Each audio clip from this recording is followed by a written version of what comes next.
이때서 전에다 나타이 되게 캐왔대. 통통 출렁다대 되게 대체 과해진 나다도 되게 fog이원래요. 就是说闹你痛，给我用啊好我讲。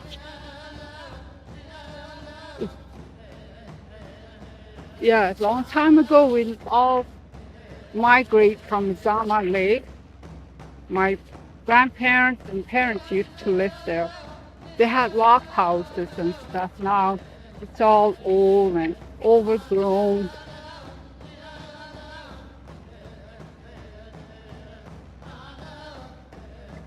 Don't that do.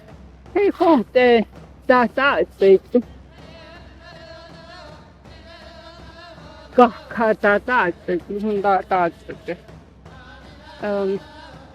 People used to go rabbit near for food.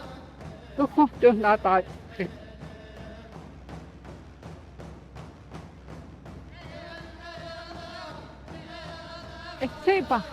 Yes, it's like Milani yonde I to only young on me yaseti. They we hai ila do John Chadon Tarsen. Ila genau this no setting. John Jigger like to say no that. Home in Jigger no that. That's a grandson don't answer. My grandfather once told me that he prophesied that as I grew up, he won't see me on the reserve. I kind of laugh at him because I thought I was silly, that why should I leave my home and be somewhere else? So, but when I look back, he was right on the button. He told me I was not going to be married on the reserve and stuff like that. So that's exactly what happened to me. So,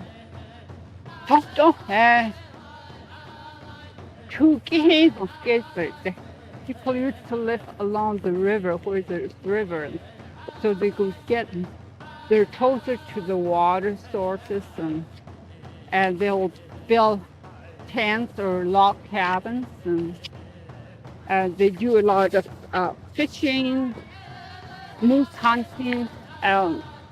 The women would do a lot of moose hides, and for their sewing, and men would go trapping, hunting to get food. So there was not much for store-bought stuff, just for flowers. They had Hudson Bay posts where they just had food flowing in. They had they get flour, sugar, and just basic stuff. So pretty much everybody lived off the land.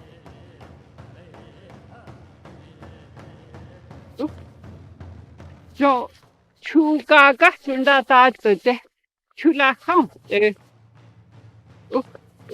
How do you day igua nata de? I heta esi ju chusi huan nata de. Iju Mika tinga uju shuge junde chong ujo ukyotsea kamosi ju eze atawele yeti ya tunde te iga ju wote kyowe a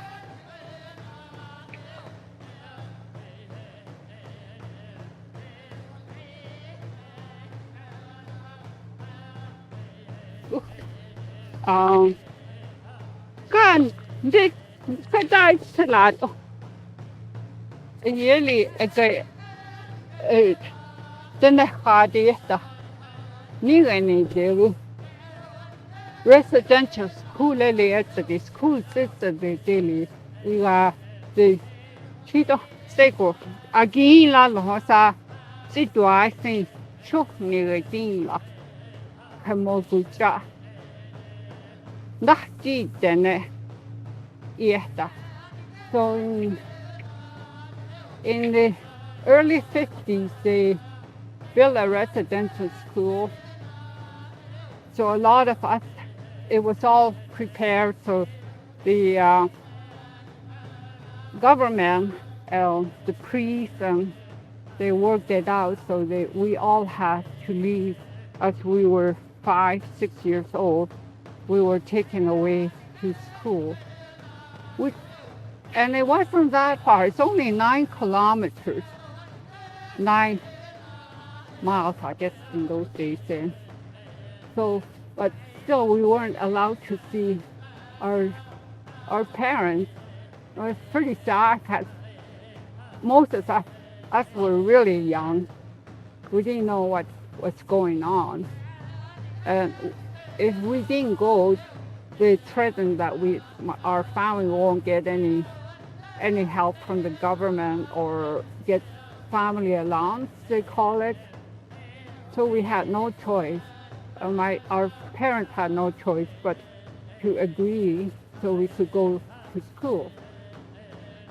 So that was beginning of our life as to introducing the way the white society lived from those days on when I left home at that early age.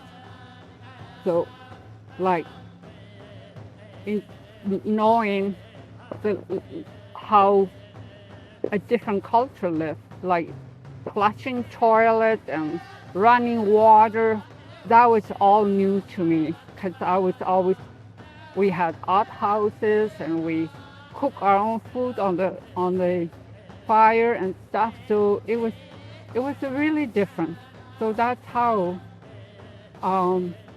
I became to learn more about white society style of life.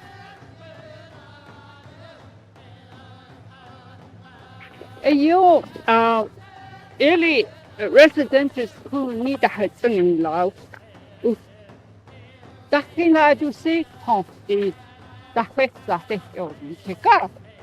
Dene da hoti da la hoti is edu woket na da hesami. Thinking that edu classrooms ha English e hoti te hu.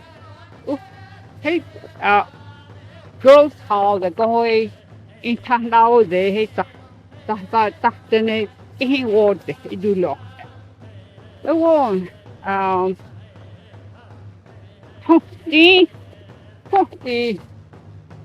I do a yearly down 90 sin data more the part data thing is using a year electronic tire deck or the honey you and that so holding out the it goes from the hill. South side, the point that he that more that had the data has the lead you. It's in the Tony Thai day home. It won't be it out and they so go out that the draw won't be in that do Tuesday who see that deal.